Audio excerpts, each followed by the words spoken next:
are we kidding?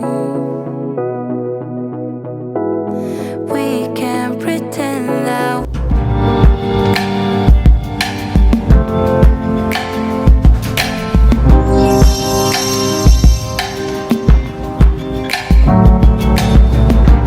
Hey guys, welcome to an extreme declutter power hour. Today I am tackling my kids' craft closet in 1 hour. I have been avoiding doing this for a while, so I'm excited to finally get it done and share this video with you guys. Today's video is also in collaboration with the Spanglish housewife, so I'm gonna let her introduce herself to you. So welcome to my channel. My name is Giselle. Bienvenidos a mi canal. Mi nombre es Giselle. On my channel, you will find cooking, cleaning, organization, bilingual videos. So after you watch my lovely friend Gretchen, stop by my channel, my friends. Thank you so much for your awesome support.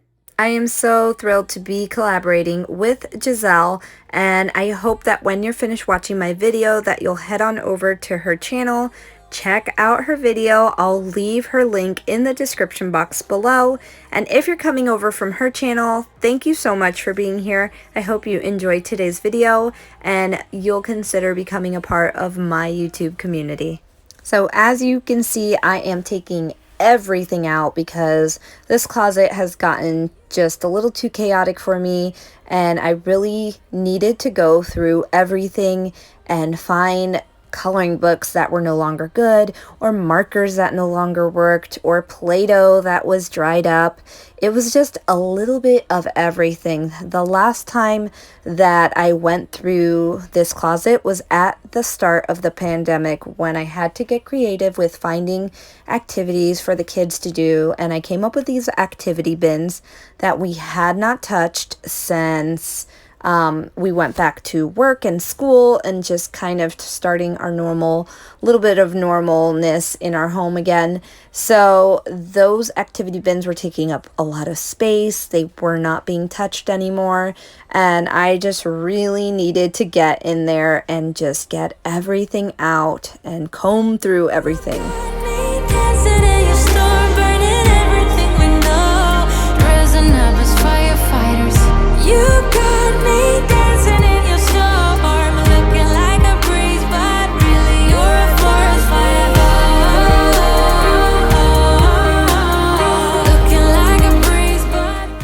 So I really think that it's so important to go through kids' craft stuff and really declutter it and get rid of the things that they aren't using, or if it's too difficult for them to access things, make it easier for them and just make it to where they are able to get these things on their own and really be creative, because if it's too difficult, it's really going to hinder them from their creativity and just trying new things or new crafts or things like that. And I know that was the case for us.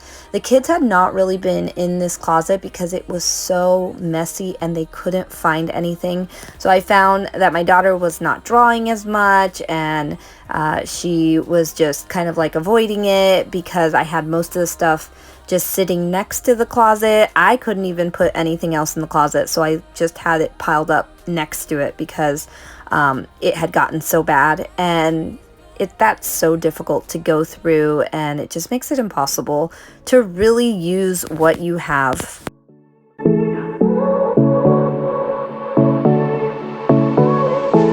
I won't make it easy for you now. You got 2 minutes of my time, and I don't really break too easily, but I'm worth it, 'cause I'll slip into your dreams tonight. Oh, so give me your all. I'll take it to Mars. Oh, I'll stick like glue inside your mind. Just watch me breaking your sweat. You're falling into me, touch me. I swear you would do anything that I want, so keep us awake till the dawn.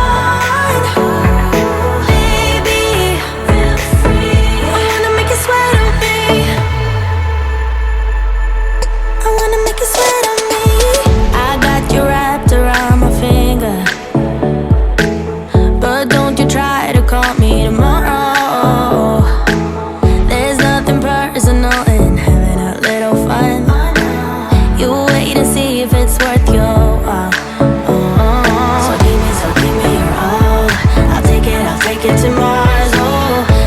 stick like glue inside your mind.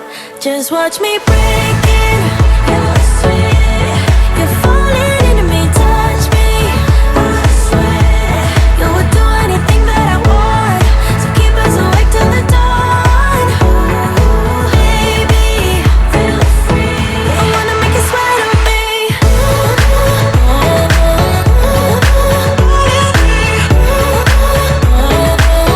I wanna make you sweat on me.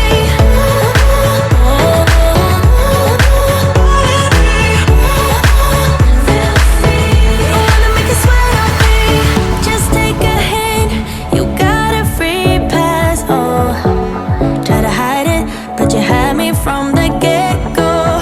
Let me be frank, I'm not that complicated. If you need me, what's the use of playing games? No, there's no denying what we want. Just watch me break it. You're sweet. You're falling into me, touch me. I swear you would do anything that I want. So keep us awake till the dawn. Baby, feel free. I wanna make you sweat on me.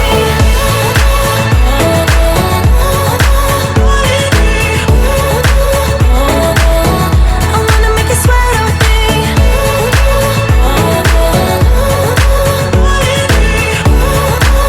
Feel free. I wanna make you sweat on me. I wanna make you sweat on me. I wanna make you sweat on me.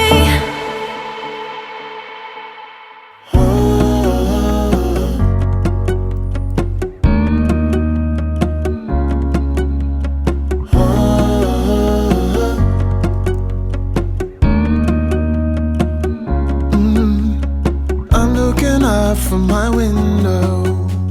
Sun's coming up like the day before. You're like a stone on my pillow. I don't make a sound when I shut the door. You don't have to wake up yet. We can spend all day in bed. I'll put the TV in the room. We'll have a Netflix marathon, Kenny G saxophone. We'll order in a bunch of food. I'll put your favorite music on, all the way baritone.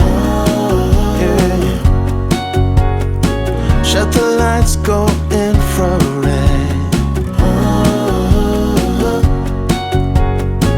We can spend all day in bed. I'll get the wine and the cork. So once I was finished with the entire closet, I went ahead and just passed the vacuum here, just because there were a lot of Play-Doh crumbs and all of the mess that came out of the bins. Oh, and the glitter. Oh gosh, the glitter. But I did realize that I completely forgot to record my timer when I finished. But I did finish the closet. I decluttered and organized it within that hour with about 2 minutes to spare. Okay, so I am finished cleaning up this craft closet. There was so much stuff that was just overdue on being thrown out, and a lot of the things that were creating the clutter was, I forgot marker, was stuff that we had used at the beginning of the pandemic when I was creating their little activity bins. And we haven't used those activity bins since we've returned back to work and back to school. So I had not gone through them, and it had tons of stuff. Let me show you all of the junk I threw out. These were coloring books that were used up, or that things that just needed to be thrown out. So much dried up Play-Doh. Moms, you know, the Play-Doh, sometimes it just gets dried up and they can't use it. So I went ahead and then I made a pile. Let me show you here. I made a pile of things to donate. These are things that are still in good condition, puzzles, things like that. But the kids have not been using, and honestly it's just taking up space in our craft closet. This is how the closet turned out, and I am just ecstatic that I finally got this done, and I just feel so accomplished because I have been dreading doing this for a while. Obviously you can see it was a lot of stuff that I took out, so it was just very time consuming. But I'm glad that I dedicated to doing it in an hour because it was so worth it. Give you a little bit of an idea of what I got going on here. All of the stuff in here is kind of like activity books and learning things, or things that I would use for my son to put in little bins, lacing, cards, flashcards, things like that. So all of that is there. These are the only two puzzles that the kids have been using that are big puzzles. They don't have too many big puzzles, so these were the only two big ones. And then this is what I ended up with as far as coloring books go.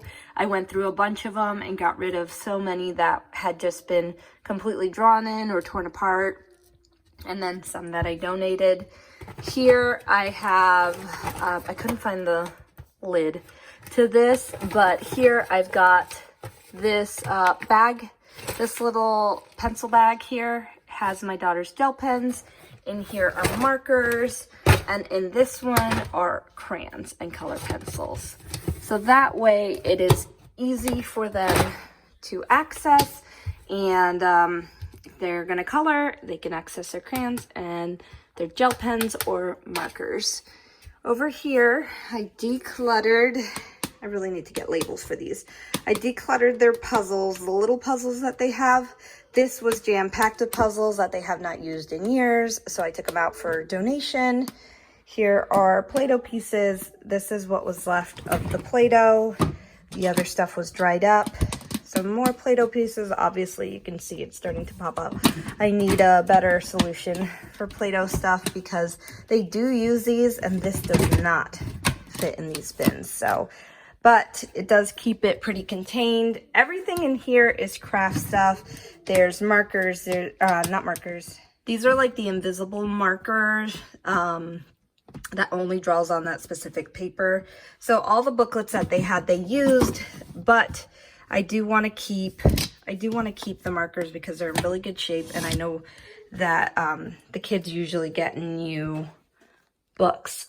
Then up here I have the rice sensory bin, which the kids love, and you can see it's got little Dollar Tree bugs and pasta and stuff in there.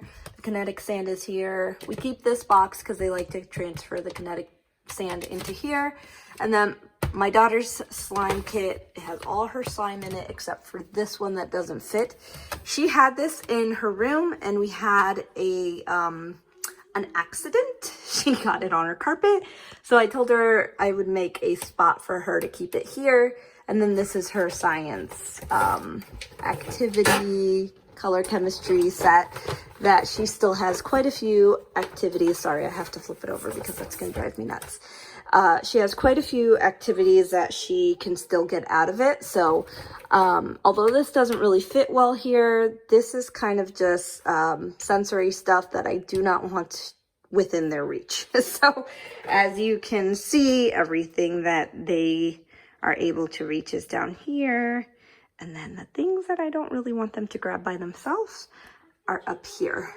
Now, up high here, I need a bigger bin for this, but this is all paint and ceramic stuff. And obviously I need to get a better bin for that. And then up here is just some miscellaneous stuff that I would keep down here, but I just don't have the space for it. So stamps, this little activity board for them. This, my son loves this. This is a little water mat. And then my daughter's little scratch glitter paper thing, and it has all her stencils. So these are the only things that I kept here, and if they need it, well, I can just access it for them, but I did not have space at the bottom for it. I hope that you enjoyed today's video and maybe it motivated you to get some decluttering done. Please don't forget to hit the like button and also subscribe if you're not subscribed. And don't forget to head over to Giselle's channel and check her out.